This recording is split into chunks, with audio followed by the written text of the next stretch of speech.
Toujours dans l'objectif de sensibiliser sur le shirk, l'associationnisme, nous avons une personne qui nous a apporté ces 3 talismans que nous allons désactiver. Chaque fois, on en profite pour faire un rappel. D'accord? Les talismans et les gris-gris, avec les codes de djinn, les symboles, etc., sont du shirk, de l'associationnisme. Lorsque vous accrochez ça, ça va attirer des djinns. Et les djinns, ils vont vous faire plus de mal. Allah subhanahu wa ta'ala nous dit dans la sourate 72 au verset 6, il y avait des mâles parmi les hommes qui vont chercher refuge auprès des mâles parmi les djinns, mais cela ne fit qu'accentuer leur détresse.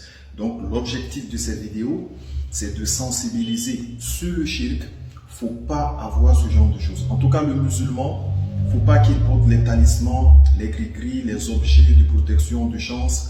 Il ne faut pas qu'il fasse des sacrifices pour les djinns, parce que de toute façon, ça ne va pas arranger ces problèmes. Bien au contraire, ça va aggraver encore plus. Et au-delà même de ça, le shirk, l'associationnisme, ça annule la foi. Ça veut dire, tant que tu as le shirk sur toi, tes prières sont nulles, tes actes d'adoration, ta foi, elle est nulle, tant que tu ne te répands pas sincèrement. D'accord?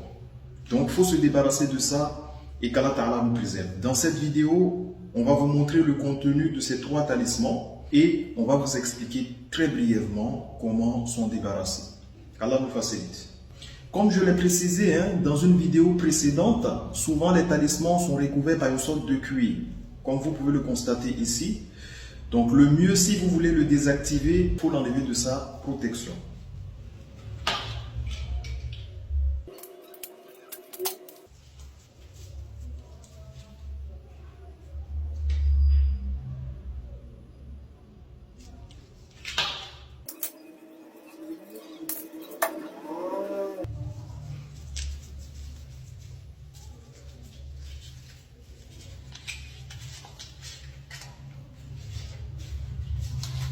Ce que vous voyez là, moi, c'est ce que j'appelle des potes de djinn.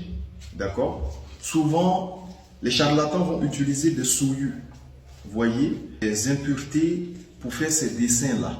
Wallahu a'lam. Donc, si vous êtes en ablution, vaut mieux porter des gants justement parce qu'on ne sait jamais.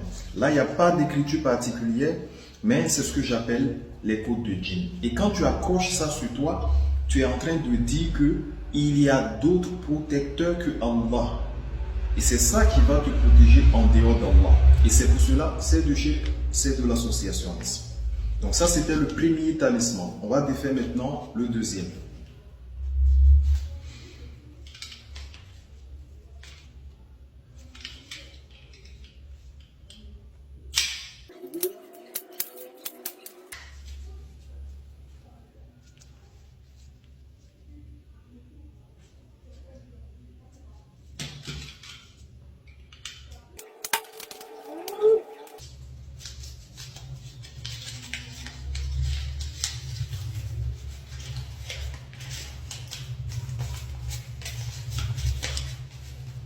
Le deuxième aussi, c'est pareil que le précédent que nous avons défait.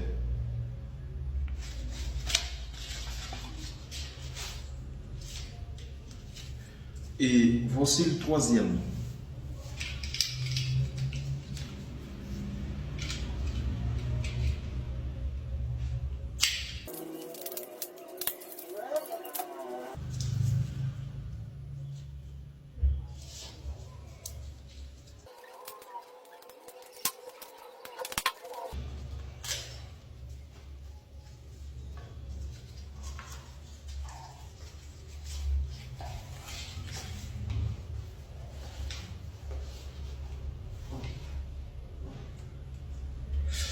Encore une fois, celui-là, c'est pareil que le précédent, sauf que vous pouvez remarquer des chiffres.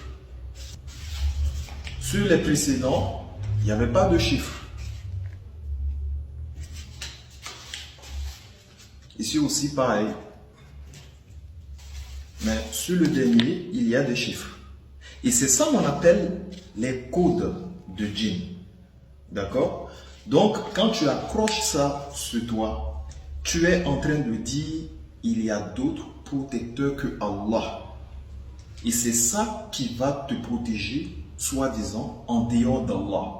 tu associes cela à Allah subhanahu wa ta'ala. Parce que en réalité, Allah, il est al-waliyu. C'est Allah qui est le protecteur. Si tu dis c'est ça qui va te protéger en dehors d'Allah, c'est du shirk. Tout simplement, c'est de l'associationnisme.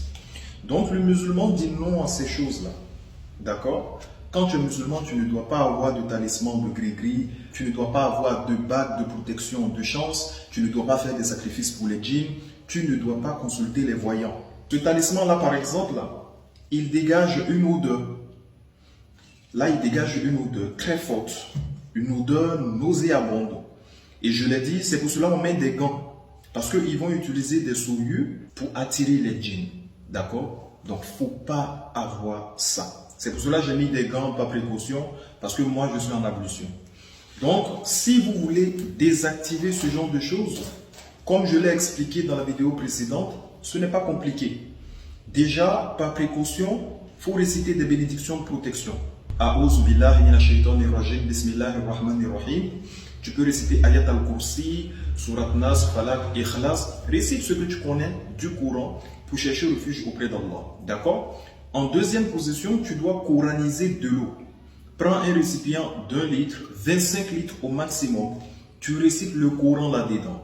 Surat Yasin, Surat Fatiha, Surat Falak, Surat Nas. Tu récites dans l'eau et tu demandes à Allah de bénir l'eau. Une fois que l'eau elle est coranisée, tu prends ce dont tu as besoin et tu trempes ces talismans-là dans de l'eau coranisée pendant au moins une nuit. D'accord? Une nuit passée, tu retires ces feuilles, tu laisses sécher, tu brûles et on n'en parle plus. Moi, c'est ce que je conseille pour désactiver ces talismans-là. D'accord? Maintenant, l'eau coranisée dans laquelle vous avez mis ces talismans, il faut verser cela dans un endroit qui est propre. En versant aussi, il faut dire Bismillah. Qu'Allah Ta'ala nous facilite et qu'il nous préserve. Sur ce, Assalamu alaikum wa rahmatullah.